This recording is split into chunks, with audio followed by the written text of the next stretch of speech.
മൈലാഞ്ചി മുഞ്ചുള്ള മിസിരി പെണ്ണ്. രചന ഫസ്ന ഫസൽ. അവതരണം ഷാഹുൽ മലയിൽ. എഡിറ്റിംഗ് ഷെരീച്ച് പൂനൂർ. നിർമ്മാണം PNR ക്രിയേഷൻസ്. കോളേജിലെത്തിയപ്പോൾ പടകളൊന്നും എത്തിയിട്ടില്ല. ഗായത്രി കാണാമെന്ന് കരുതി ഫസ്റ്റ് ഇയറിന്റെ ക്ലാസ്സിലേക്ക് പോകാൻ തിരിഞ്ഞപ്പോഴാണ് തണൽ മരത്തിന്റെ കീഴിൽ ഇരിപ്പുണ്ട് സിദ്ധുവും ഗായത്രിയും. ഞാൻ അവരുടെ അടുത്തേക്ക് ചെന്നു. രണ്ടിന്റെയും മോന്ത കടന്നൽ കുത്തിയ പോലുണ്ട്. എന്താ ഗായത്രി പ്രശ്നം? അവൾ സിദ്ധാർത്ഥൻ നോക്കി. എന്താ സിദ്ധു? അത് ഫെസ്റ്റിന് ഞാനൊരു പാട്ട് സെലക്ട് ചെയ്തു. ഒരു duet love song. Female voice ഇവൾ ഉദ്ദേശിച്ചായിരുന്നത്. ഇപ്പൊ ഇവള് പറയാ ഇവളില്ലെന്ന്. ശ്യാമേട്ടൻ എങ്ങനെ ഇഷ്ടമായില്ലെങ്കിലും എന്നൊരു പേടി. കൈവിട്ട് പോയിന്ന് കരുതിയതാ തിരിച്ചു കിട്ടിയത്. അതുകൊണ്ടാ. അതും പറഞ്ഞ് അവൾ എഴുന്നേറ്റ് പോയി.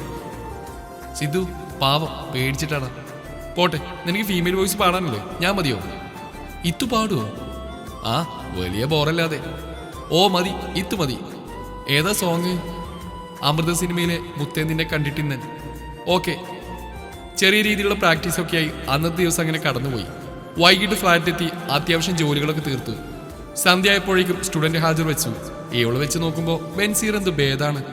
ഇജാതി ചോരയൂറ്റി കൂടി ഇല്ല അവൾക്ക്. മഗ്‌രിബ് നിസ്കാരം കഴിയുമ്പോൾ സാറിനൊരു ചായ പതിവുണ്ട്. സാറിന് ചായ എടുക്കുമ്പോൾ ആ ജന്തുവിന് കൊടുക്കണ്ടേ?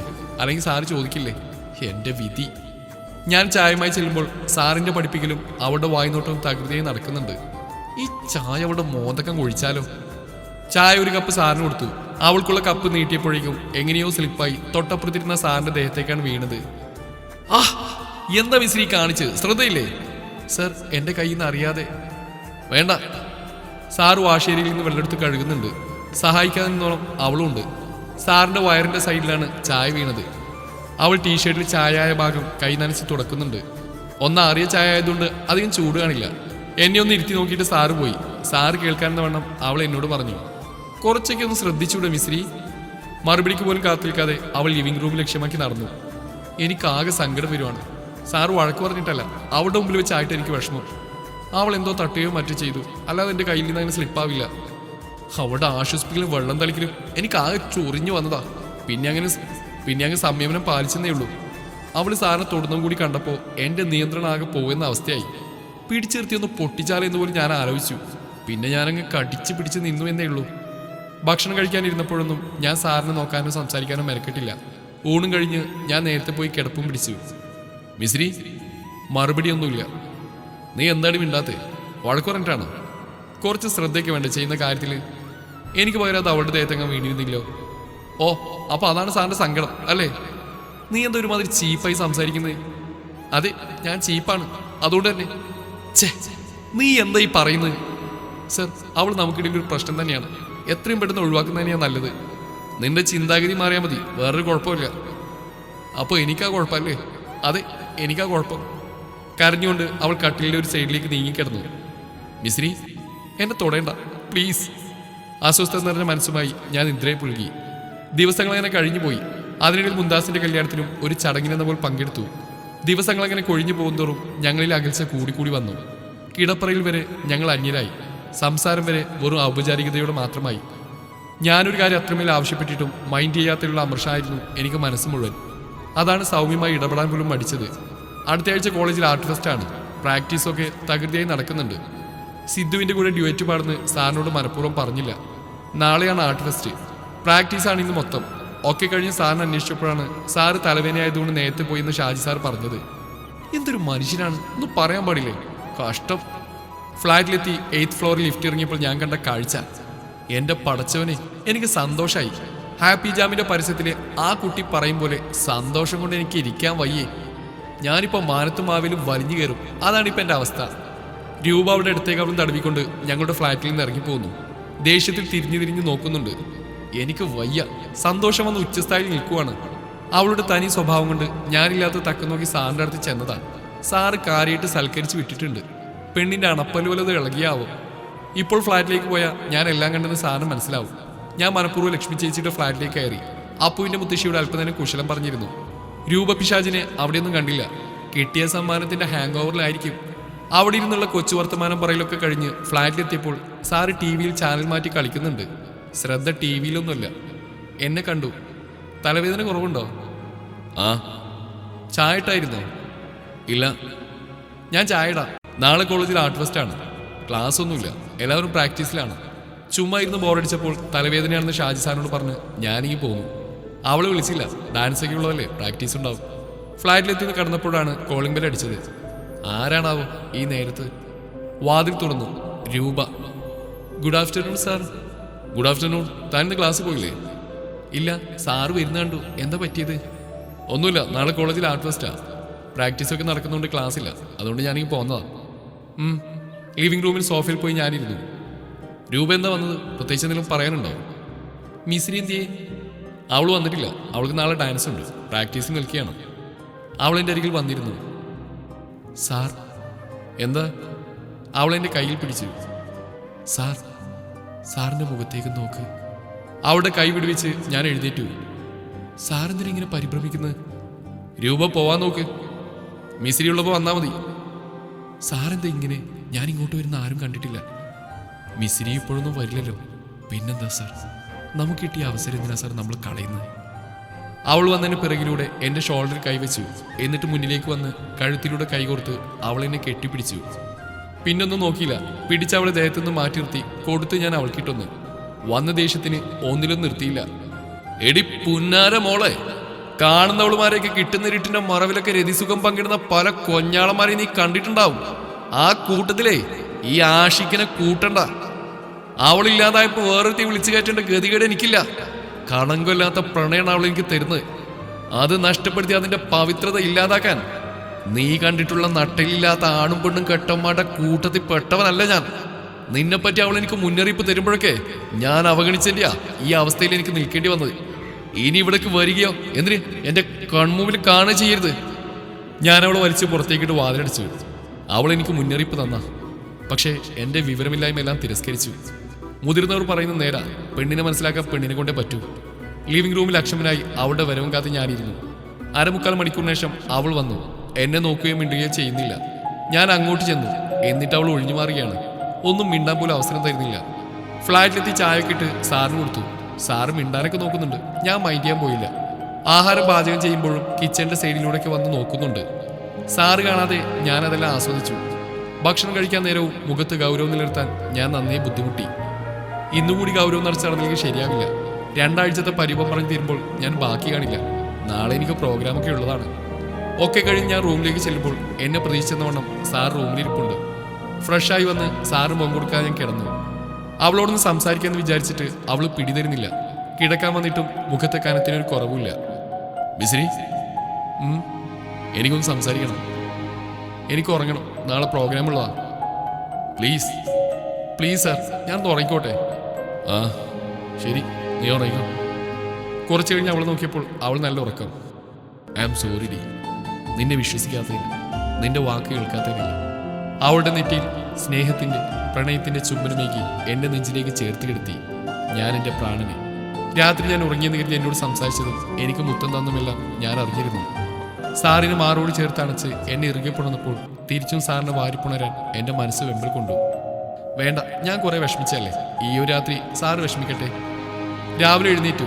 അപ്പോഴും ഞാൻ സാറിന്റെ കരവലത്തിനുള്ളിൽ തന്നെയായിരുന്നു. ഒരുമിച്ച് എന്നെ കോളേജിലേക്ക് പോന്നു.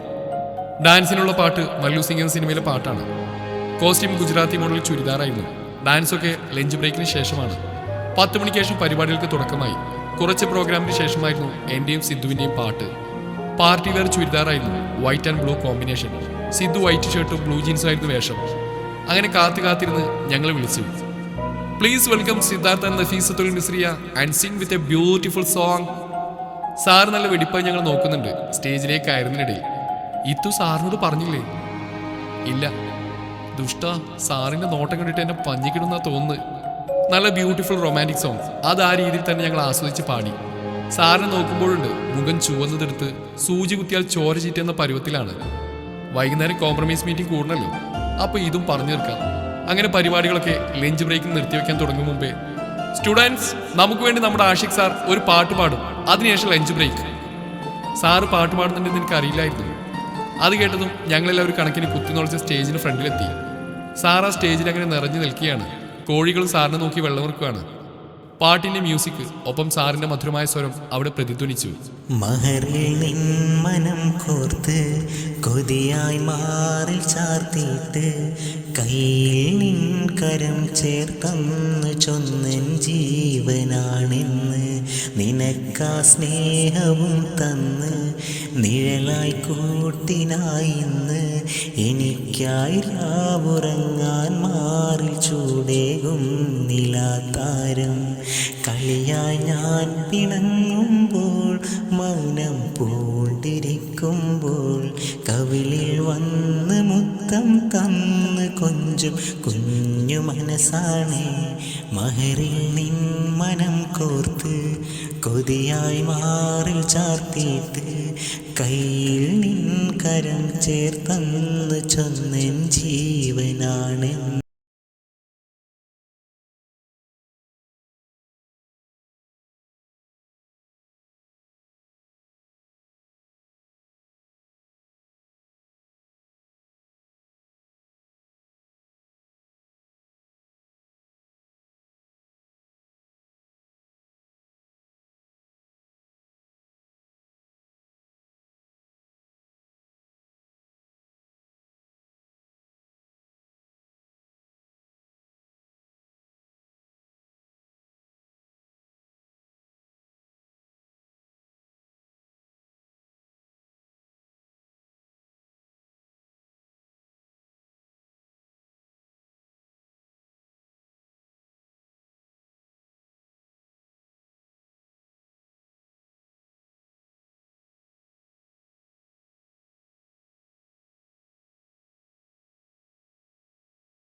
സ്റ്റുഡൻസ്, ഇവിടെ കുറേ പേർക്കെങ്കിലും അറിയാമായിരിക്കും, ഇത് നഫീസത്തുൽ മിസ്രിയ.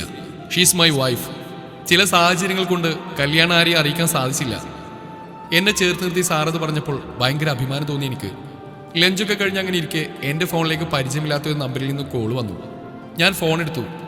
ബഹളം കാരണം പറയുന്നൊന്നും ക്ലിയർ ആവുന്നില്ല. ഹലോ, ആരാ? മിസ്രി? അതെ, ഞാനാണ് ആദിത്യൻ. ആദി.